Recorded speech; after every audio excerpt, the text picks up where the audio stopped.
نحمده ونستعينه ونستغفره ونعوذ بالله من شرور أنفسنا ومن سيئات أعمالنا من يهده الله فلا مضل له ومن يضلل فلا هادي له وأشهد أن لا إله إلا الله وحده لا شريك له وأشهد أن محمدا عبده ورسوله فأعوذ بالله من الشيطان الرجيم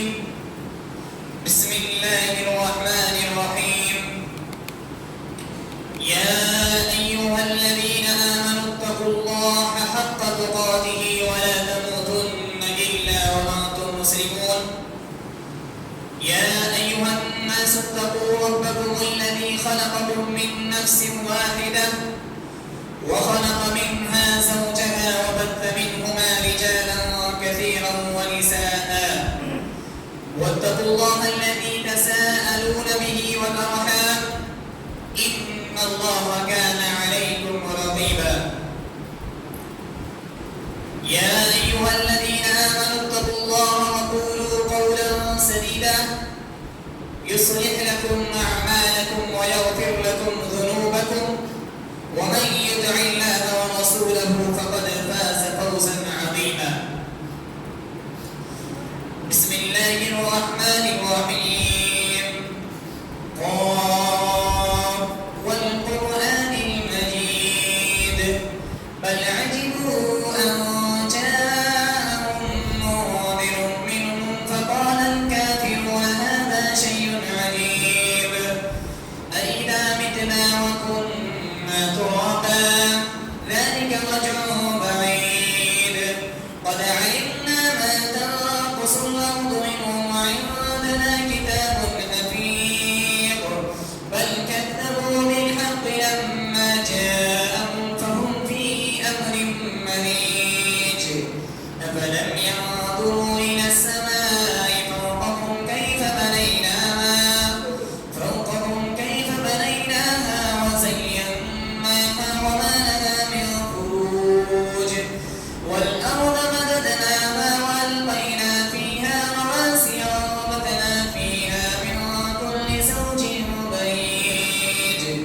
تبصرة وذكرى لكل عبد منيب ونزلنا من السماء ماء مباركا فأنبتنا به جنات وحب الحصيد والنخل باسقات لها طلع نضيد رزقا للعباد وأحيينا به بلدة ميتا كذلك الخروج كذبت قبلهم قوم نوح وأصحاب الرس وثمود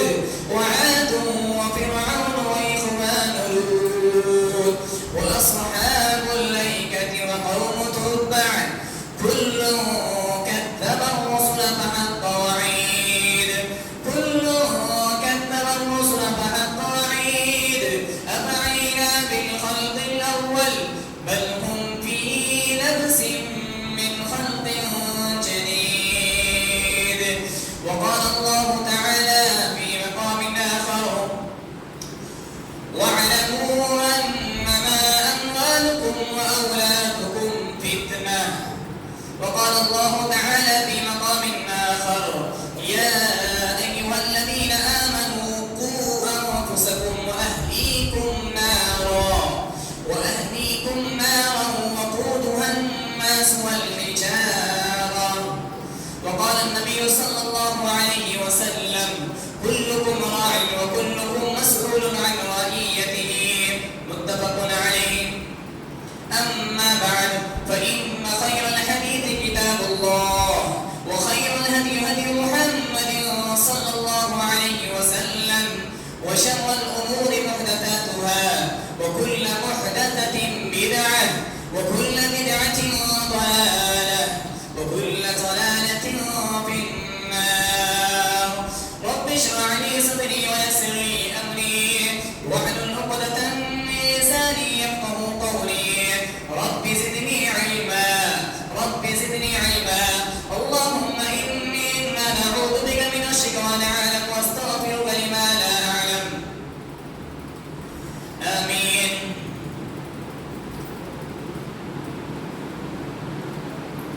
ملت اسلامیہ کے نوجوانوں،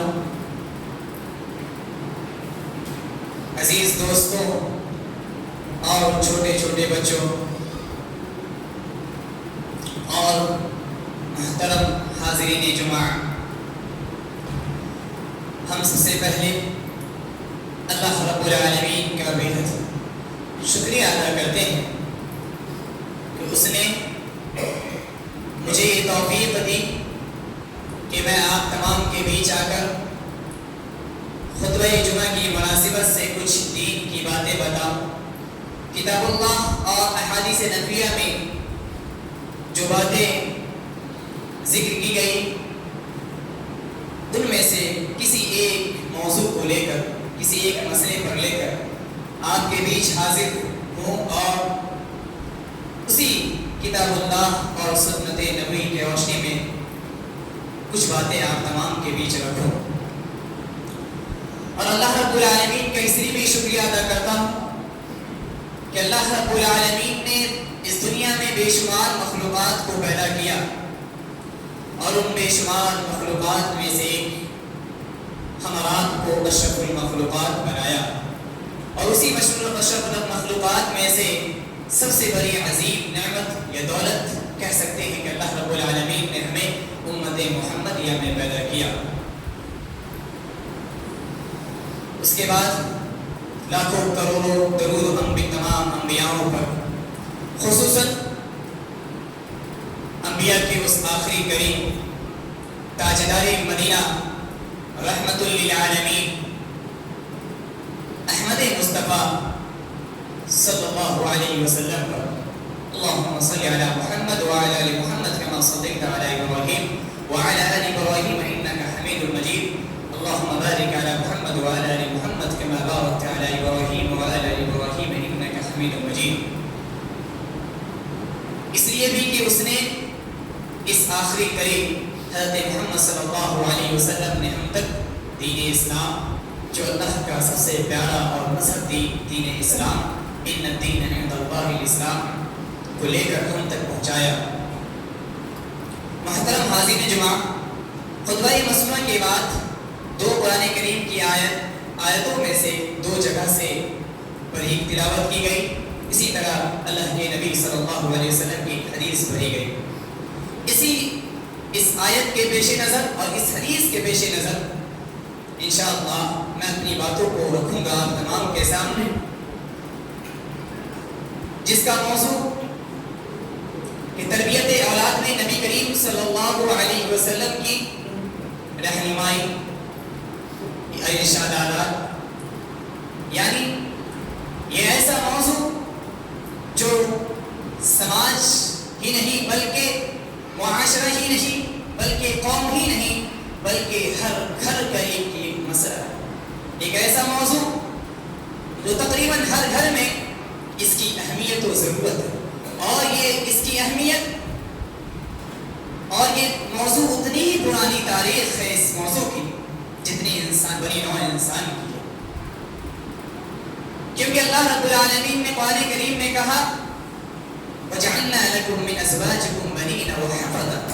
کہ ہم نے تمہاری بیویوں میں سے بیٹے اور پوتے یعنی نسل در نسل ہم نے بنایا۔ تو پتہ یہ چلا کہ یہ موضوع بنی نوع انسان کی پیدائش سے لے کر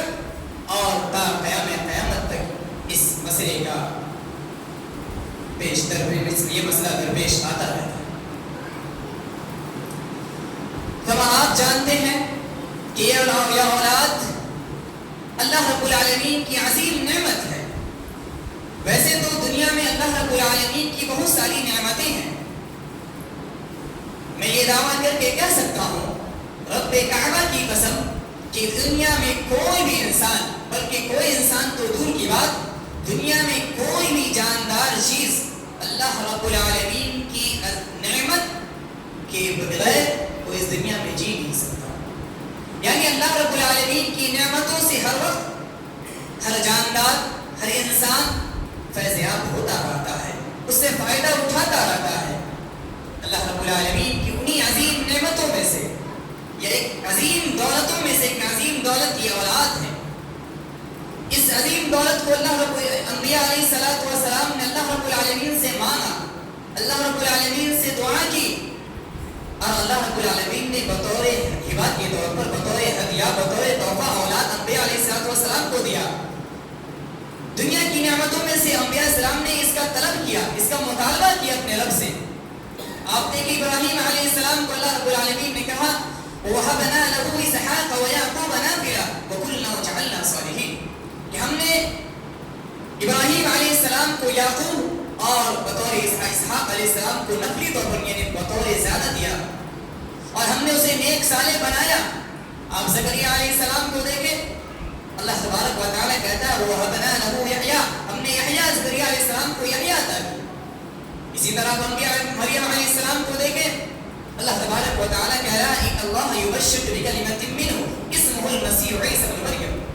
کہ اے مریم میں تمہیں ایک کلمہ، اپنے کلمہ کی خوشخبری دیتا ہوں، اس کا نام مسیح عیسی ابن مریم۔ اسی طرح آپ صلی اللہ علیہ وسلم نے، اللہ تبارک و تعالیٰ نے داؤد علیہ السلام کو سلیمان علیہ السلام عطا کیا، جس کا قرآن نقشہ کھینچتا ہے وَوَهَبْنَا لِدَاوُودَ سُلَيْمَانَ، یعنی اللہ رب العالمین نے داؤد علیہ السلام کو سلیمان ہدیہ بطور تحفہ دیا۔ تو پتہ یہ چلا کہ انبیاء علیہ السلام کے واقعے سے قرآن کریم کی بے جگہ آیتوں میں آپ دیکھیں کہ اللہ رب العالمین نے انبیاء علیہ السلام کو بھی اولاد سے نوازا۔ تو پتہ چلا اس کی اہمیت بڑھ گئی، اور اس کی اہمیت کے لیے بس اتنا ہی کافی ہے کہ ہم آپ جانتے ہیں کہ اللہ رب العالمین جس چیز کی قسم کھا لیتا ہے اس کی اہمیت و فضیلت بڑھ جاتی ہے۔ آپ مثال کے طور پر اللہ رب العالمین قسم کھاتا ہے والضحى، اسی طرح والعصر واللیل والقمر، اس یعنی اللہ رب العالمین جس چیز کی بھی قسم کھا لیتا ہے اس کی اہمیت بڑھ جاتی ہے۔ تو اسی طرح اللہ رب العالمین ووالد وما ولد، والد اور بیٹے کی بھی قسم کھاتا ہے، کہ قسم ہے والد کی اور بیٹے کی، یعنی اللہ رب العالمین نے اس کی قسم کھا کر اس کی اہمیت کو بڑھا دی۔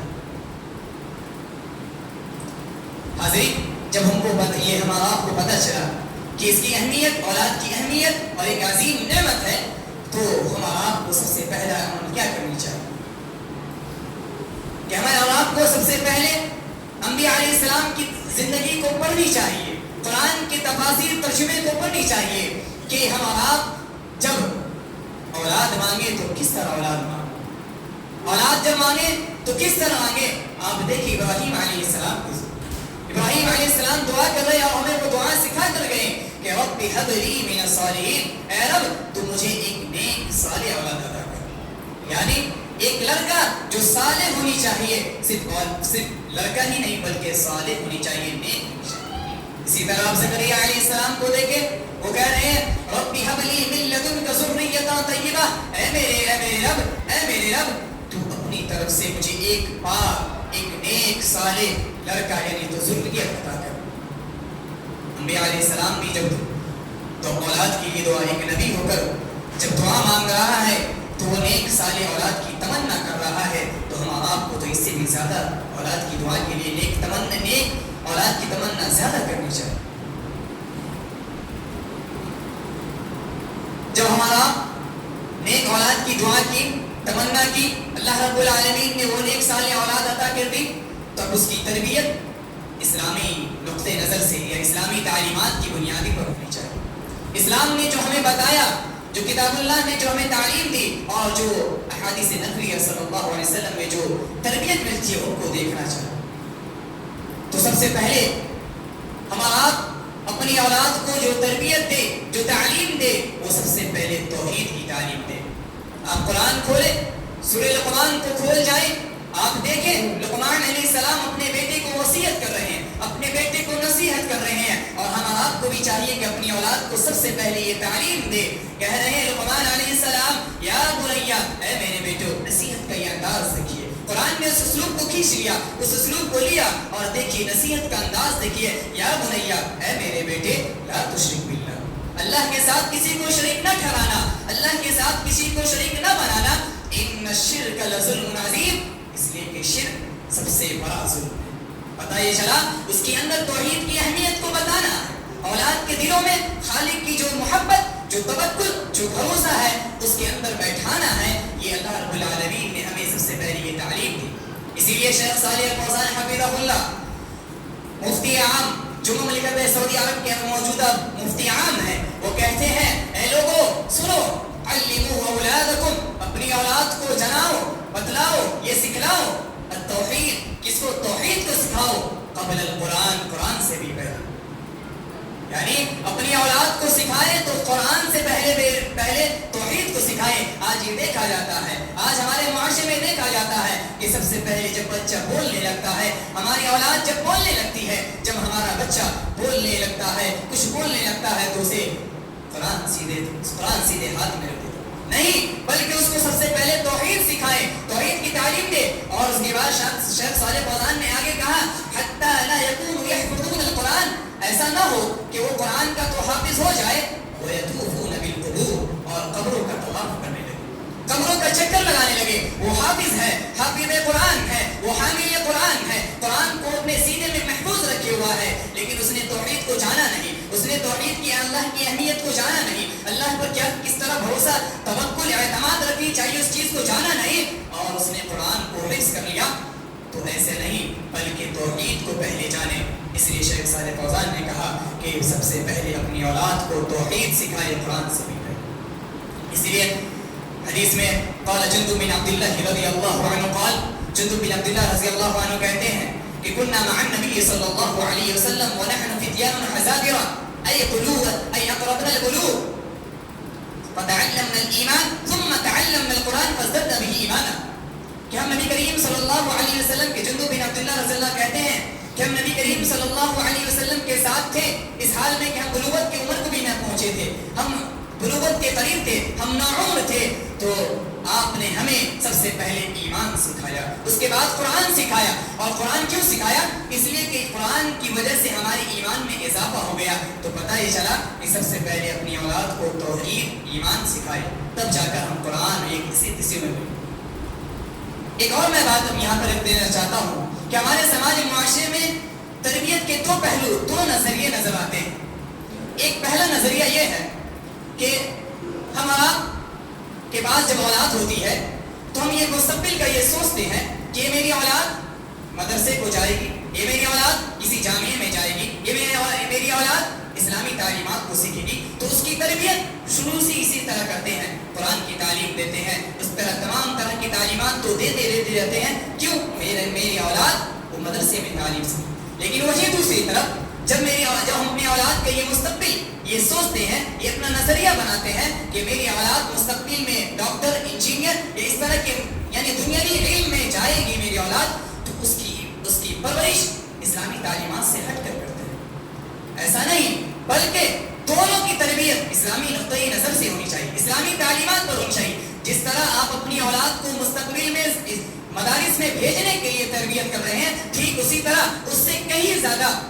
اسکول میں جب کالجوں میں جب اپنی اولاد کو بھیج رہے ہیں تو اس کی تربیت بھی اسلامی تعلیمات پر ہونی چاہیے اسے بھی سکھانی چاہیے. کیا ہے اس کے بعد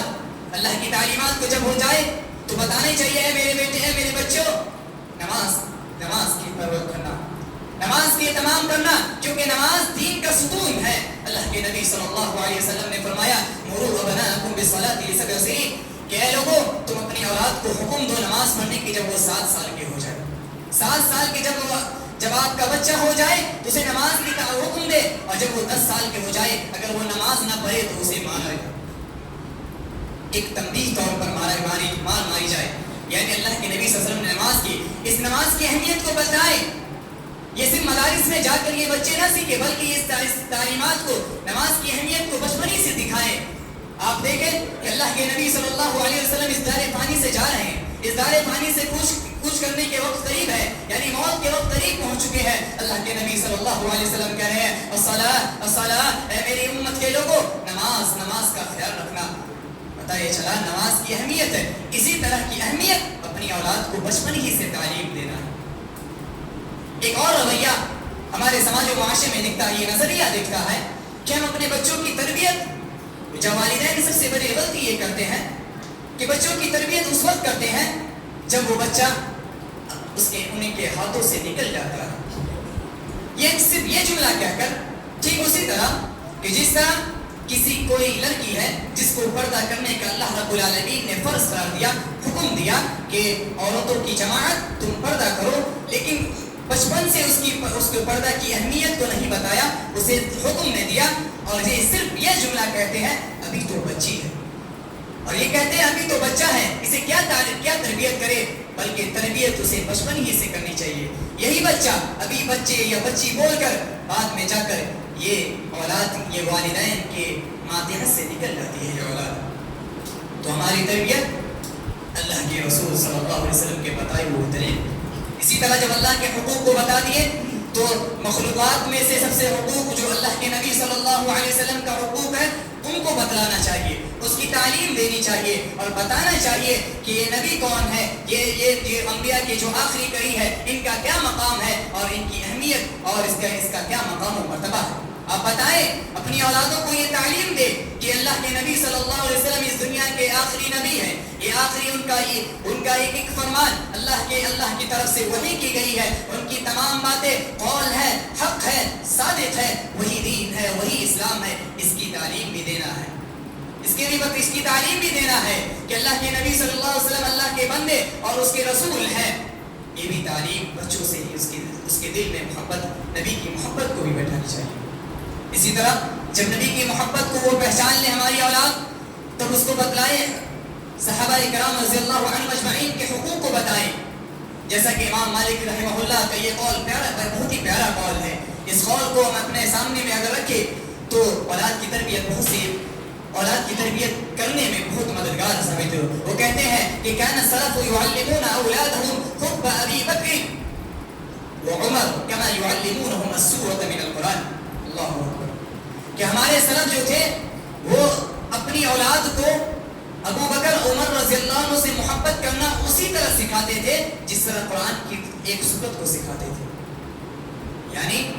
ہم اور آپ اپنی اولاد کو بتائیں کہ صحابہ کی محبت کیا ہے، ابو بکر کا مقام کیا ہے، عمر کا مقام کیا ہے، اور صحابہ رضوان اللہ کو کیا مقام ہے اس دین میں، اس مقام، اس کی اہمیت کو بتانا بھی ہمارا اور آپ پر واجب اور فرض ضروری ہے۔ جس طرح امام مالک علیہ السلام ہمارے اپنی اولاد کو اس طرح محبت کرنا ابو بکر عمر سے سکھاتے تھے جس طرح قرآن کو سکھاتے تھے، یعنی دونوں مقام و مرتبہ میں دونوں کو بتایا کرتے تھے۔ اسی طرح مخلوقات میں سے اب دوسرا جو حقوق ہے کہ والدین کے حقوق کو بھی، یعنی اپنے حقوق کو بھی اپنی اولاد کو بتلائیں کہ میرے بچوں، والدین کے بھی کچھ حقوق ہیں جس کے بارے میں اللہ رب العالمین قرآن کریم میں کہتا ہے کہ وَقُلْ رَبِّ ارْحَمْهُمَا اُفٍّ وَلَا تَنْهَرْهُمَا وَقُلْ لَهُمَا وَاخْفِضْ لَهُمَا جَنَاحَ الذُّلِّ مِنَ الرَّحْمَةِ وَقُلْ رَبِّ ارْحَمْهُمَا كَمَا رَبَّيَانِي صَغِيرًا۔ اللہ رب العالمین کہہ رہا ہے کہ اپنی اولاد کو یہ بتلاؤ کہ جب تم اپنے والدین، اپنے ماں باپ کے پاس آؤ تو اپنے کندھے، اپنے بازو کو جھکا کر آؤ، ان کے ساتھ نرمی سے بات کرو اور ان کے سامنے اف نہ کہو یا جھڑکے ہوئے رہو۔ اللہ مفسرین کہتے ہیں کہ اگر اللہ رب العالمین کے نزدیک اف کی جگہ اگر کوئی اور اس تکلیف والی کوئی لفظ ہوتا، اللہ رب العالمین اس کو بھی ذکر کر دیتا اور یہ دعا بھی کرے وَقُلْ رَبِّ ارْحَمْهُمَا كَمَا رَبَّيَانِي صَغِيرًا۔ اے نبی آپ کہہ دیجئے کہ آپ یہ دعا امتوں کو سکھا دیجئے، رب ارحمہما کما ربیانی صغیرا، اے رب تو میرے والدین کی تو رحم، میرے والدین کو رحم فرما، اور کما ربیانی صغیرا، جیسا کہ ان دونوں نے میرے بچپن میں پرویش و بردار تھا۔ نبی کریم صلی اللہ علیہ وسلم نے کچھ تعلیمات، پرویش کرنے کی کچھ تعلیمات ہمیں بتلائی، سکھائے کہ اللہ کے نبی صلی اللہ علیہ وسلم نے ہمیں کس طرح بچوں کو تعلیم دینے کی سکھا فرمائی۔ آپ دیکھیں عبداللہ ابن عباس رضی اللہ عنہما، ایک چھوٹے سے بچے ہیں، وہ نوعمر ہے، ابھی بلوغت کی عمر کو بھی پہنچے بھی نہیں ہے۔ عبداللہ ابن عباس رضی اللہ عنہ کو اپنے پیٹھ پر رکھے ہوئے ہیں اور کہہ رہے ہیں یا غلام انی اعلمک کلماتی، اے بچے، اے لڑکے، میں تمہیں کچھ کلمات سکھانا چاہتا ہوں، میں تمہیں چند باتیں سکھاتا ہوں۔ احفظ اللہ یحفظک، اللہ کی حفاظت کرو اللہ تمہاری حفاظت کرے گا، یعنی اللہ کے احکام کی پابندی کرو اللہ تمہاری حفاظت کرے گا۔ احفظ اللہ تجد تجاہک، اللہ کے حقوق کی پاسداری کرو، اللہ کے جتنے حقوق ہیں ان کو پامال کرو، ان پر عمل کرو، تم اسے اپنے سامنے پاؤ گے۔ اذا سألت فاسأل اللہ، یہ تربیت کا یہ پہلو دیکھیے، تربیت کا یہ انداز دیکھیے، اور اللہ کے نبی کہہ رہے ہیں اے بچے اذا سألت فاسأل اللہ، جب تم مانگو فاسأل اللہ، اللہ سے مانگو، وَإِذَا اسْتَعَنْتَ فَاسْتَعِنْ بِاللَّهِ، اور جب تم مدد مانگو بھی تو اللہ سے مدد طلب کرو. پتہ یہ چلا اپنی اولاد کو یہ تعلیم دینی ہے کہ اے میرے بچے، اگر جب تمہیں کوئی پریشانی، کوئی حاجت، کوئی تکلیف، کوئی مصیبت، کوئی آفت، کتنی بھی آزمائش آ جائے، اور تو اس وقت تم اپنی پریشانی، حاجتوں کو اللہ کے سامنے پیش کرو، اللہ سے مدد طلب کرو. کیوں؟ اس کا غلط نظر کیا ہوگا، اس کے برعکس کیا ہوگا اگر ہم اپنی اولاد کو یہ نہ سکھائیں، اپنی اولاد کو نہ بتائیں کہ جب تم مدد مانگنا تو اللہ سے مدد کرنا، تو وہی آپ کی اولاد کل جا کر اگر وہ نوجوان جو اللہ کے حقوق کو نہیں جانا، اللہ کے احکام کو نہیں جانا، وہی اولاد جا کر قبروں، مزاروں، کسی پیر و بابوں کے پاس جا کر اپنی حاجتوں کو پورا کریں، ان سے اپنی حاجت کو پورا کریں گے، اور اسے حاجت روا، حاجت کشا، تمام چیزیں کو اس کو جو بھی لقب ہوں اسے ملقب انہیں کر دیں گے. تو اس لیے اس کی تعلیم یہ دینا ہے. اسی طرح اللہ کے نبی صلی اللہ علیہ وسلم بچوں پر شفقت کیا کرتے تھے، اللہ کے نبی صلی اللہ علیہ وسلم بچوں پر رحم کیا کرتے تھے، تو ہمارے آپ کو بھی بچوں پر شفقت ہے. انس رضی اللہ عنہ قال اخذ رسول اللہ صلی اللہ علیہ وسلم ابراہیم ای ابنہ فقبلہ وشمہ، کہ اللہ کے رسول صلی اللہ علیہ وسلم نے ابراہیم یعنی اپنے بیٹے کو لیا، فقبلہ اسے بوسہ دیا، وشمہ اور اسے سنا یعنی محبت اظہار فرمایا. تو پتہ یہ چلا کہ ہم اپنی اولاد کو بھی اپنے اولاد پر شفقت اور رحمت کا معاملہ کریں جیسا کہ اللہ کے نبی صلی اللہ علیہ وسلم نے. اسی طرح ہم اپنی اولاد سے گاہے بگاہے ایک دو دن اسی طرح کسی وقت میں اپنی اولاد سے بنیادی دین کے بنیادی عقائد کا سوال کرے، جیسا کہ اللہ کے نبی صلی اللہ علیہ وسلم نے ایک لونڈی سے پوچھا کہ اے لونڈی بتاؤ اللہ کہاں ہے؟ تو اس نے کہا آسمان میں. پھر پوچھا کہ میں کون ہوں؟ تو اس نے کہا آپ اللہ کے رسول صلی اللہ علیہ وسلم ہے. تو آپ صلی اللہ علیہ وسلم نے کہا اے لوگوں کی جماعت تم اسے آزاد کر دو، یہ مومنہ ہے. پتہ یہ چلا کہ ہمیں آپ کو یہ سوال کرنی چاہیے کہ اللہ کے نبی کون ہے، اس کے قرآن کیا ہے، اللہ کی توحید کیا ہے، اللہ کے احکام کو کیسے پورا کرنا ہے. اسی طرح دین کے بنیادی جو بھی عقائد اسے سوال کرنی چاہیے. اور ہمارے سماج میں ایک اور دو چیزیں نظر آتی ہے کہ ہمارا تعلیم تو دیتے ہیں، تربیت کی تعلیم تو دیتے ہیں، کہتے ہیں کہ میرے بچوں ایسا کرو، میرے بچوں کھانے کے آداب کی دعا کرو، اسی طرح کھانے کے یہ سونے کے وقت یہ دعا کرو، لیکن ہم اسے تربیت میں، عملی تربیت میں اسے نہ لا پاتے. مثال کے طور پر جب ہم اپنے بچوں کو یہ سکھا دیے کہ اے بچے تمہیں یہ دعا پڑھنی ہے، تو آپ دیکھیں کہ اس وقت وہ بچہ، وہ اولاد وہ دعا پڑھ رہی ہے کہ نہیں. وہ اولاد آپ دیکھیں کہ وہ بچے جب بیت الخلاء جا رہے ہیں، وہ اولاد بیت الخلاء جا رہی ہے تو وہ اولاد دعا پڑھ رہی ہے کہ نہیں. جب نکل رہی ہے وہ اولاد تو دعا پڑھ رہی ہے کہ نہیں. یا آپ کا بچہ جب کھانے کے لیے ہاتھ میں لقمہ اٹھائے ہوا ہے تو وہ اللہ کا نام لے کر کھا رہا ہے. تعلیم تو ہم نے دے دیا، لیکن تربیت کے پہلو سے ہمارا میں سے بہت سے لوگ پیچھے. جیسا کہ اللہ کے نبی صلی اللہ علیہ وسلم نے ایک بچے کو دیکھا تو کہا اے غلام سم اللہ، اللہ کا نام لو، وکل بیمینک اور اپنے دائیں ہاتھ سے کھاؤ، وکل مما یلیک اور جو سامنے میں جو چیز ہے اسے لو. یعنی اللہ کے نبی صلی اللہ علیہ وسلم کھانے کے وقت بھی اپنے بچوں کی تربیت اس طرح کر رہے ہیں، تعلیم دے رہے ہیں، کھانے کے آداب کو بھی بتا رہے ہیں.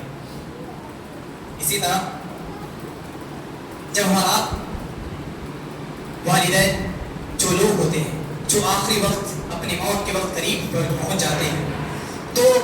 والدین کو یہ ایسا محسوس ہونی چاہیے کہ جب ہم اس دنیا سے جا رہے ہیں تو اپنی نیک صالح اولاد کو دیکھ کر سکون ملے، وبال جان نہ بن کر جائے کہ ہم اپنی اولاد کو دیکھ کر بے چین ہو جائے، پریشان ہو جائے کہ میرے اولاد کہاں میری ہاتھ سے نکل گئی. بلکہ آپ یاد کیجیے اللہ تبارک و تعالیٰ نے یعقوب علیہ السلام کے بارے میں فرمایا کہ ام کنتم شہداء اذ حضر یعقوب الموت اذ قال لبنیہ ما تعبدون من بعدی قالوا نعبد الہک و الہ آبائک ابراہیم و اسماعیل و اسحاق الہا واحدا ونحن له مسلمون. کیا تم یعقوب کے پاس موجود تھے جب یعقوب علیہ السلام کے پاس موت آئی تو اس نے کہا اذ قال لبنیہ، جب یعقوب علیہ السلام نے اپنے بیٹے سے کہا اے میرے بیٹو ما تعبدون من بعدی، میرے بعد کس معبود کی عبادت کرو گے؟ تو ان تمام بیٹوں نے کہا قالوا نعبد الہک و الہ آبائک، اے میرے ابا جان ہم آپ کے معبود کی عبادت کریں گے، آپ کے باپ ابراہیم اسماعیل اسحاق کے معبود کی عبادت کریں گے اور ہم ہی اسی کے پیروکار ہوں گے. تو یہ اولاد اگر اس طرح کی اولاد ہوگی تو والدین اپنے آخری وقت میں دیکھ کر دل کو سکون محسوس کرے گا، دل کو کو ایک راحت اور الگ سکون ملے. اسی طرح جب ہمارا آپ اپنی اولاد کی اچھی تربیت کر لیے تو اس کا کیا فائدہ ہوگا؟ جب ہمارا آپ اپنی اولاد کو ایک اسلامی تعلیمات پر پرورش و پرداخت کر لیے، جوانی کی عمر کو پہنچا گئے، ہم موت کے قریب پہنچ گئے اور ہماری موت آ گئی تو اس کا کیا فائدہ ہوگا؟ اللہ کے نبی صلی اللہ علیہ وسلم کہتے ہیں کہ اذا مات الانسان انقطع عنه عمل الا من ثلاثه الا من صدقه جاريه او علم ينتفع به او ولد صالح يدعو له، کہ جب انسان مر جاتا ہے تو اس کے تمام اعمال ختم ہو جاتے ہیں سوائے 3 اعمال کے. ایک وہ جو صدقہ جاریہ اس نے اپنی زندگی میں کیا، یہ دوسرا ایسا علم جس سے لوگ فائدہ اٹھائیں، اور تیسرا جو محل نظر یہی ہے کہ او ولد صالح يدعو له. اللہ کے نبی صلی اللہ علیہ وسلم نے کہا وہ نیک صالح اولاد جو اپنے والدین کے لیے دعا کرے. اللہ کے نبی صلی اللہ علیہ وسلم نے یہاں شرط رکھی کہ صرف اولاد ہونا کافی نہیں بلکہ نیک صالح اولاد ہو جو اس کے لیے دعا کرے. ہم اور آپ اپنا محاسبہ کرے کہ ہم اور آپ میں سے کتنے ایسے ہیں جو کبھی بھی اپنے والدین کو کتنی بار ہاتھ اٹھایا ہے. ہمارا اگر ہاتھ اٹھتا ہے رب کے سامنے تو آسمان میں جب میرا ہاتھ پھیلاتا ہے رب سے کہتے ہیں یا ربی، تو ہم اپنے والدین کے لیے کتنی بار دعا کرتے ہیں، کتنے اپنے والدین کے لیے استغفار کا طلب کرتے ہیں. ہم اور آپ اگر گنیں گے تو ایک ایسا کئی مہینے یا کئی دن کئی ہفتوں ہو گئے کہ جب اپنے والدین کے لیے دعا نہیں کی. تو اس لیے اپنی اولاد کو اپنی اولاد کو صحیح تربیت کریں گے تو اسے مرنے کے بعد بھی فائدہ ہوگا. اس لیے اللہ تبارک و تعالیٰ کے نبی صلی اللہ علیہ وسلم نے کہا ان اللہ عز وجل لا يرفع الدرجات بالعبد الصالح في الجنة فيقول يا ربي انها لهذه فيقول باستغفار ولدك لك، کہ اللہ تبارک و تعالیٰ نیک صالح والدین کو جنت میں اس کے درجات کو بلند کر دے گا. کیوں بلند کرے گا؟ وہ والدین کہیں گے اے رب یہ ساری چیزیں، یہ درجات، یہ بلند مقامات، یہ کہاں سے آ گئی؟ تو اللہ کہے گا فیقول باستغفار ولدک لک، یہ تمہاری اولاد کی استغفار کی وجہ سے ہے، تمہاری اولاد کی مغفرت کی وجہ سے ہے کہ تمہاری اولاد نے تم نے ایسی تربیت کی کہ وہ تمہارے جانے کے بعد تمہارے لیے استغفار کی، تمہارے لیے بخشش طلب کی، تو یہ اس لیے تمہاری جنت میں تمہارے درجات کو بلند کر دیا. اللہ. اسی طرح ایک اور فائدہ یہ بھی ہے کہ اللہ تبارک و تعالیٰ اگر نیک صالح اولاد ہو، نیک والدین ہو، اللہ رب العالمین جنت میں اسے ملا دے گا. وَجَنَّاتُ عَدْنٍ يَدْخُلُونَهَا وَمَنْ صَلَحَ مِنْ آبَائِهِمْ وَأَزْوَاجِهِمْ وَذُرِّيَّاتِهِمْ وَأَلْحَقْنَا بِهِمْ وَذُرِّيَّاتِهِمْ، کہ اللہ تبارک و تعالیٰ جو لوگ نیک ہوں گے، جو والدین نیک ہوں گے، جو اولاد نیک ہوگی، اللہ رب العالمین اسے جنت میں ملا دے گا، جنت میں اسے بھی اکٹھا کر دے گا. اسی طرح ایک آخری بات میں بتا کر چلوں گا، اور میں اس امت کی ماں اور بہنوں سے مخاطب ہوں، اور میرے مخاطبین وہی لوگ ہیں جو ہماری بہنوں میں سے جو ماں ہے اور وہ دہلیز کو پہنچ گئے ہیں. ایک امام احمد بن حنبل رحمہ اللہ کا یہ قول ذکر کیا ہے، یہ سبق کے طور پر اس قول کو ذکر کیا تھا. بھلے یہ قول مسند نہیں ہے لیکن قال الامام احمد رحمہ اللہ کہتے ہیں حفظتنی امی القرآن، یہ ماں کو دیکھیے، یہ ماں کیسی ماں ہے. حفظتنی امی القرآن، کہ میری ماں نے مجھے قرآن کا حفظ کروایا. حفظتنی وانا ابن 10 سنین، میں 10 سال کا تھا. وكانت توقظني قبل صلاة الفجر، وہ فجر کی نماز سے پہلے روزانہ مجھے جگاتی تھی. وتحمي لي ماء الوضوء، اور میرے لیے وضو کے پانی کو لاتی تھی. في ليالي بغداد الباردة، یعنی بغداد کی سرد راتوں میں میرے لیے وہ فجر کی نماز سے پہلے مجھے جگا کر میرے لیے وضو کے پانی کو مہیا کرتی تھی. اس کے بعد ثم تتخمر فتتقى بحجابها، یعنی وہ اپنے آپ کو پردہ کرتی تھی، پردے کے ذریعے، اوڑھنی کے ذریعے، کپڑے کے ذریعے اپنے آپ کو پردہ کرتی تھی. اور اس کے بعد وتذهب معي الى المسجد، اور میرے ساتھ مسجد جایا کرتی تھی. کیوں؟ رات کی اندھیروں کی وجہ سے، کیونکہ میرا گھر اور مسجد جو دور میرے گھر سے دور تھا. یہ کیا ماں ہے؟ یہ امت نے اس قال الامام احمد رحمہ اللہ کی کیا ماں ہے کہ جو اپنے بچے کو، اپنے بیٹے کو روزانہ وہ فجر کی نماز سے پہلے اٹھتی ہے. آج ہم میں سے، آج ہمارے سماج و معاشرے میں کتنی ایسی مائیں مل جاتی ہے جو فجر کے وقت میں اپنے بچے کو اٹھاتی ہے. کسی نے صحیح کہا کہ میں اپنے بچے کو جب اٹھاتا، ایک ماں نے کہا کہ میں اپنے بچے کو جب اٹھاتی ہوں تو بستر پر سے وہ اولاد اٹھتی نہیں ہے، تو کیسے میں اٹھاؤں؟ تو اسے اہل علم نے کہا کیا تم چاہتی ہو اگر تم بتاؤ کہ تمہارے اولاد کے بستر پر اگر آگ لگ جائے تو تم اپنی اولاد کو کس طرح جگاؤ گی؟ تو اس ماں نے کہا میں اپنی اولاد کو آگ جلنے کے اندر اپنے ہاتھ کو رکھوں گی اور اس اولاد اپنی بچے کو اٹھا کر اپنے سینے سے لگا لیں گے. تو کہے